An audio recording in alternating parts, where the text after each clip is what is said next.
what if Dakota State does improve over 2024? Dakota State 6-4 in 2024. Dakota State was 6-4 in 2022, 6-4 in 2021. So what does it mean if Dakota State improves over 2024? So I'm going to say that the mark of improvement then is a better record. It would mean for Dakota State that they would go 7-3. So what does that mean? Well, number one, I think it means that Trey Heddick is healthy all year long. Dakota State played well in the 2 games in which he was healthy.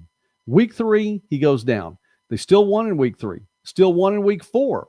But then things started to go off the rails a little bit. And I think not having the quarterback that you have through the spring, that you have through the summer, that you have through camp and gets things going, it takes a little bit. Number 2, that means that the defense is able to support what Davion Moses is going to bring. Davion Moses is a defensive back that's going to lock up one side of the field. Will there be support to lock up the other side?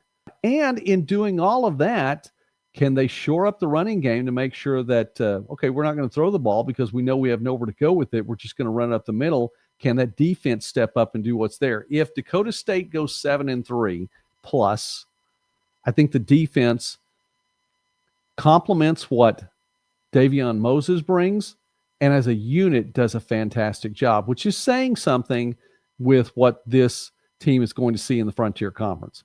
I think it says a lot then to the other teams in the conference, and specifically in the Frontier Conference East, because they're going to make some noise. If Dakota State does it, though, I think Dakota State has to win games early. You got the traveling trophy. Dakota State won over Dakota Wesleyan last year. This is a very, very tight matchup between these two schools. You have to win against Dakota Wesleyan, and you have to go to Mitchell to do it. You go from Dakota Wesleyan to Nebraska Wesleyan. You get this one at home, Division III opponent. Then, one of the longest trips of the year for anybody in the country, Dakota State traveling to Glendale, Arizona to take on Arizona Christian. And then the final matchup that is outside of the Frontier East, you get Southern Oregon. You get them at home.